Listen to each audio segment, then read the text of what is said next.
Students often abuse mental health as an excuse to deal with adversity and avoid problems.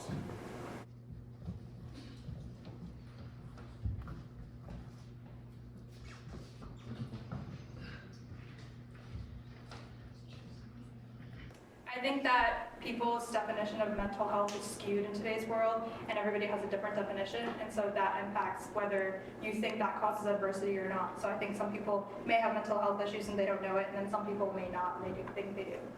I think mental health is obviously really real, but I think there's definitely people who definitely always use it as an excuse and like self-diagnose, which I think you need a real diagnosis to really show that you have a mental health disorder or problem.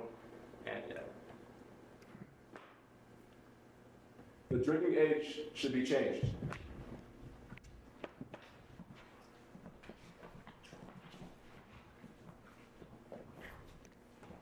Personally, I think if you're old enough to join the army, you should be old enough to order beer. It's just me. Yeah, I agree with that. I think the most common argument is that if you can carry a gun and go kill someone, you should be able to drink. I slightly agree just because I feel like the age is a little high in the US. In other countries it's lower and there's a lot less problems. But also I don't think it should be too low just because alcohol obviously is a bad thing. You want to be mature to use it. So I think 18 would probably be a decent age. It's one of those things that no matter what the legal age is, people do it younger anyway. So people are going to break the law. I'm not saying you have to change it, but maybe 18. Interesting with the fact that it's 21 in the US versus in other countries. And I feel like one thing that you could definitely look at is the number of cases of teenage drinking and car crashes and deaths. And I feel like that substantial number in the US can definitely show you that there's a relationship between availability of alcohol to underage drinkers and death. Making it outlawed will make it fun and cool to do for people breaking the rules. I think if you make it legal younger, it will be people will be more responsible using it. The man should pay for the first date.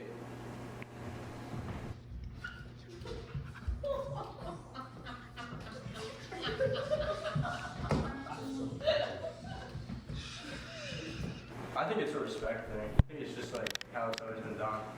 I started from a long time ago, and it's just how it is. I agree with that, but I think it should be whoever asks the other on the date should be paying. I should be. I feel like as a teenager, it's kind of hard because it doesn't really matter. We're just kids. But I feel like as an adult, we're not going to be 25 and you're asking me to pay for the first date. I'm sorry, it's just not happening. Or split it. Split it? Okay, maybe. I don't know. I think that the man should pay for the first date. After that, if there are more dates, then that's something to figure out based on financial stability, etc. But I think that the first date, it's very nice and also classic to pay for your first date. If boys or men are facing social problems, such as being teased and getting hurt, they should man up and stop being a softie.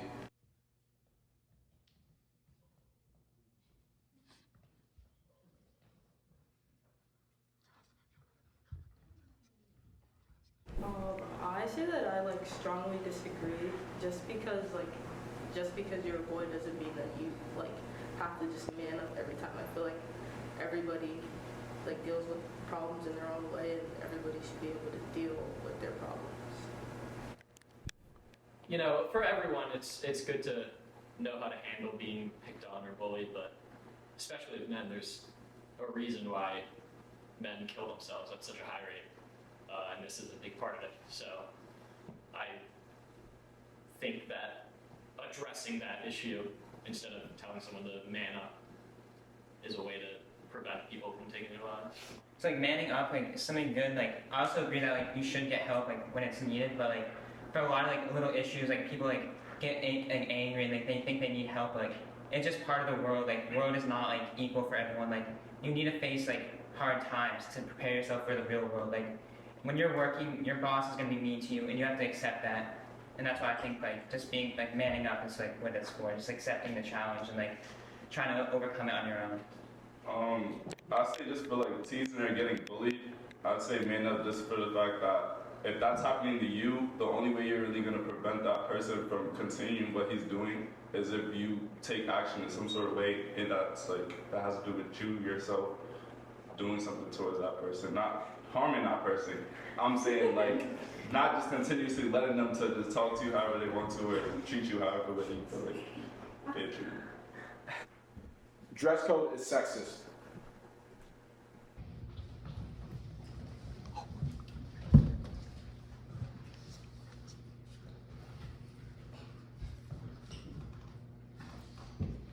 If you're not wearing pants, or if you're not wearing a skirt or a dress, you have to be in a suit and a tie. And like some people who don't necessarily identify themselves or want to wear a skirt or a dress shouldn't be forced to wear something else.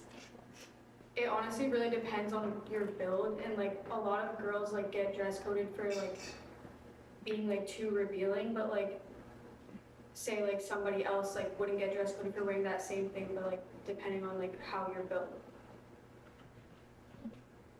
I believe that like if both men and women are held to the same standard, there's nothing sexist about it.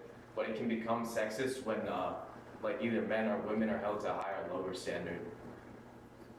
So I'm gonna kind of add a question onto that. Do we feel that in dress code there is an unbalance of standards for men or women, any gender possible? It's just yeah. I think that 100%. I remember being 12 years old in 6th grade and wearing a shirt that was off the shoulders, and like I didn't have like a bra on or anything, that just like plain shoulders, and I was told I needed to go home and change, but I saw guys walking around in complete like tank tops. So just that by itself I think says something. I also think that it's like kind of crazy how like at some schools like the dress code is like girls have to wear a dress or a skirt, but like not all girls want to wear that. So I think like dress code, like yes, like it is unfair towards some people, but I feel like you just like that's the rule of the school. Like you need to follow the dress code. Like I'd say we should strengthen the dress code. Like here at Tabor to bring it like Tabor in. Like I say we should like wear suits like every day, and just like bring back maybe like the old-fashioned style. Like this is like a boarding school, and like we should like treat it like a boarding school where we dress up fancy and not like dressing up like we're just like ready for the country club. Can you tell me why? So I just think that it brings you like it prepares you more for like the real world. Like you're not always going to be able to choose like what you want to wear. And so just like it makes you more like professional. Like So sorry, I didn't cut you off. So are you saying that you would want to go back to like when men wore suits and girls wore dresses, like just strictly, and we would have to dress and all females would have to wear dresses and all males would have to wear suits? so yeah, that would definitely make the dress code a lot easier. As like males like have their certain outfit and they're gonna wear females have their certain outfit, and then we can have one for like non-binary, like where they can wear like khakis and maybe like a button down, like or like whatever. Like we'd have to work with like all the people like how they identify. In society, it's okay for men to show weakness and be vulnerable.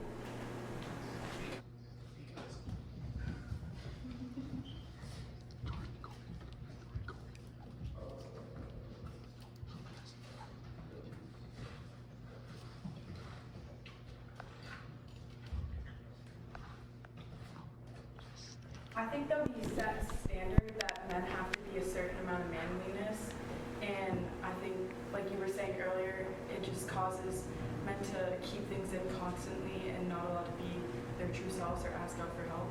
I only went to partially agree because I feel like personally, of course, like I feel like it's okay for anybody to express their feelings regardless of your gender. However, in society, I feel like today's day, we have progressed towards being more open about everyone's feelings. However, still there are people who are like say things like man up, you know, they want men to hide their feelings and things like that. So I think that I only went to partially because that still is very prevalent in our current society.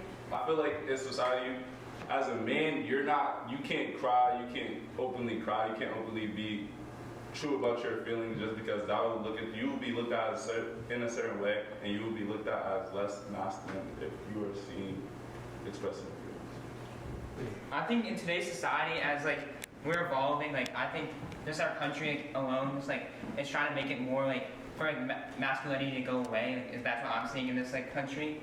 So like that's making like males want to come out, like show their feelings more and all that, and that's getting rid of the masculinity of the man being tough and being like I can do this, like I don't need no help. You can be tough up and show your feelings at the same time. You don't need to hide your feelings to be a man, and like you bottling up your feelings and manning up is what leads to such high suicide rates in men.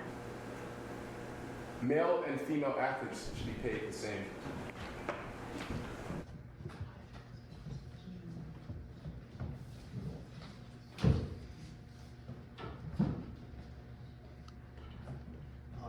Theoretically, I think that people are equal and they should be evaluated the same. However, I think it's about how marketable these sports leagues are.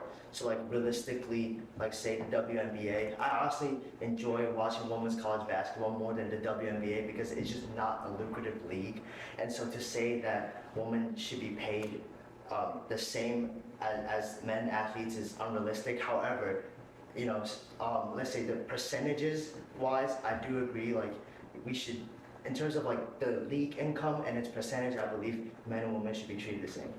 I sort of partially agree or disagree, because I think that in the future and as a society, we should strive to have equal revenue brought in by men and women leagues. But I don't think that right now leagues should have to come up with money so they can get paid the same, so women can get paid the same as men's leagues. Men's leagues, in general, bring in less money than men's leagues. So I feel like a league shouldn't have to try to find money to pay people equally. I feel like we should grow women's sports so that the revenue is equal. Yeah, kind of going off that, at the end of the day, sports are just another form of entertainment. So let's say an actor goes and acts in a movie, and then actor A, and then actor B goes and acts in a different movie, and that movie makes significantly more money.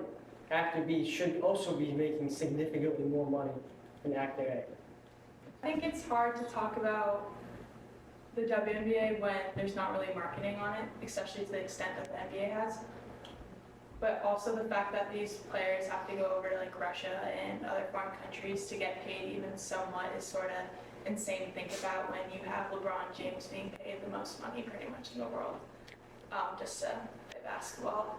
And I think also you look at teams that do successfully a lot better. For example, the USA women's soccer team has always dominated and won more than the men's team has, and they're paid less, and we had to fight for that for a really long time. So I think that's something we have to bring up as well. At the end of the day, it's about what the audience wants. And I know for gymnastics, for example, women gymnastics get more attention than male gymnasts. And I know like Livy Dunn from LSU and Sunija Lee and all of them get more media attention than like Stanford male gymnasts. Everyone should have the right to free education.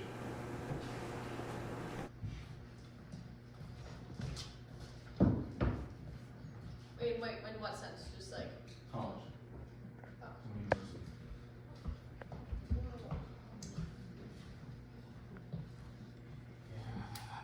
I believe just in this country, the way we've gone about it for so many years, it would be very difficult to change at this point. We're not set up to provide free education. I get in Europe and many other countries there is, and it works blissfully, but here I don't see a way we could change our entire system for a way to provide free education. I'd say that it depends on the level of education. I think that there should be, there already is pretty low-cost college and community colleges and such. So I feel like that should always be there. There should always be levels of college, but I feel like from affordability and stuff, people who graduate with a degree make more money as you get degrees. So it's kind of like an investment in yourself. So I feel like we shouldn't get rid of, that should still be an investment in yourself.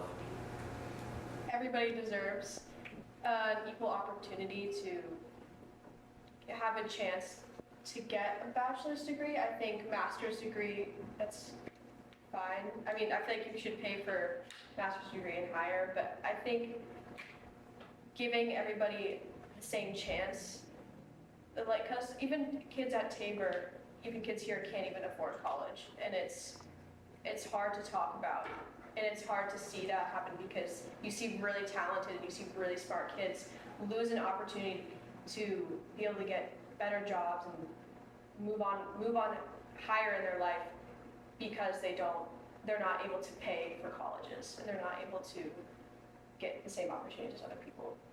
I agree with you. I think just because someone doesn't have enough money to go to college, for instance, that shouldn't say whether or not they get that degree. I agree. And just kind of building up, I think the way the world is right now, I think as time goes on, like there are a lot of areas where like you can't really get by very well without having a bachelor's degree at all. Like I think in the past it was very different.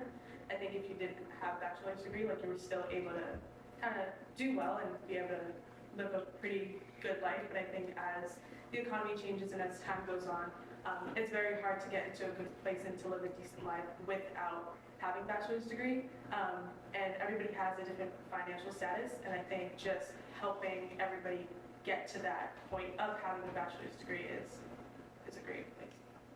Yeah, I mean, like kids here, like even kids here lose opportunities to go to good colleges to get good scholarships just because of their financial situation, because schools don't want to give out extra money to them. And these kids are like, some of these kids are like the smartest people you ever meet, and they're hardest workers, but they're not getting that same equal opportunity as like, there could be like the dumbest kid ever, but they could be super rich and be able to pay their way through college. But it's not like the same as someone else. Okay, I think the key word here is right, and I think an element of like a human right is sustainability. And I think that by offering everyone free education, I just feel like college organizations will be able to sustain that. There are obviously like alumni donations and such, but at the end of the day, college is a business, and I believe that there's got to be a certain incentive for them to provide everyone with free higher education. Everyone should get an education so that they do get that equal opportunity to be able to advertise themselves in a society where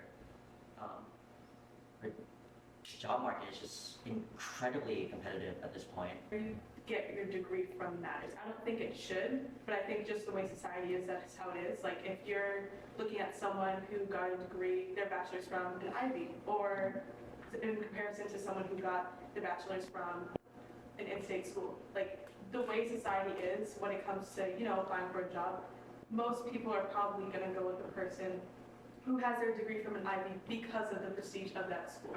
I don't think that's the way it should be, but I think the way society is, that's how it is regardless. Social media is harmful or / shouldn't be allowed for kids.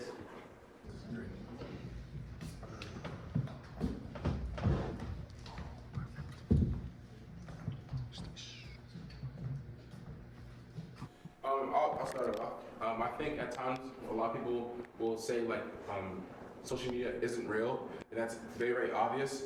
But I feel like I personally use it as motivation and stuff like that. So like for example, if I'm like a weightlifter or a bodybuilder, or if I see someone with a body that I find pleasing, I'm gonna work harder towards that because I know someone else out there is doing it. I feel like a lot of the time, like people could be using like things as like goals, and like that's totally valid to use like people on social media as goals. But a lot of the time, you can use things like Photoshop and make unrealistic goals that can make people try to be hitting something that's just unattainable. Like make people feel like left out sometimes, that their life isn't as interesting or stuff like that as other people because nobody posts themselves at home doing nothing. So I think that like social media is just, like you said, social media is fake, and I think that for children, they should grow connections in person because it's giving children an inability to grow connections outside of on their phones. Social media is designed to be a drug. It's designed to make you addicted to it.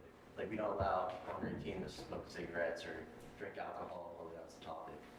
I don't think you should allow them to use social media just because how many people it's like found themselves scrolling on a TikTok or Instagram. It's designed to hook you and to get your attention. And like you said, to people who are fake on it, they, you know. Like this where as students and young athletes, whatever it is, I think social media like allows us to kind of like create a brand for ourselves.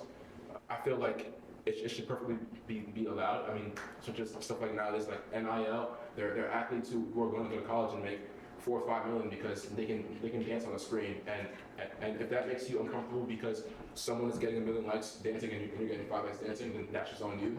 I think our society trains teenagers to be weak-minded and kind of like always an excuse for something, always like a solution when sometimes there just isn't a solution for the problem. And also, I don't think that social media should be completely like outlawed for all children, but I think that it is so freely open to children to find things they should not be seeing at their young ages and like see things that they just shouldn't be worried about yet, but at certain ages shouldn't be able to see certain things. I don't think it should be taken away because that's why there's things like parental controls. Some apps are really loose on account like Twitter and Reddit where you can literally find anything. But most teenagers are not looking up all these kind of crazy things. Like this is just the extreme case of people who are just like kind of weird. People are just using it for fun. And I'm not gonna like look out for other people's kids if this stuff like people are posting are not suitable for those kids as their parents like problem with. Like just speaking from a very objective standpoint, social media has normalized so many wrong things. People who are not as mature or people who are a lot more gullible, they'll think that, hey, this behavior is acceptable. And all these bad stuff that we're talking about, which is the problem, you can just search it up on the internet anyway. I think it's more of the tendency of social media to make echo chambers and to bring you into ones that may not be the best and have the best contents inside for young people, since with social media it gives you what you want, it gives you stuff what you don't want, and once you interact with something it starts giving you more, so it can very easily get young children into an echo chamber full of horrible stuff that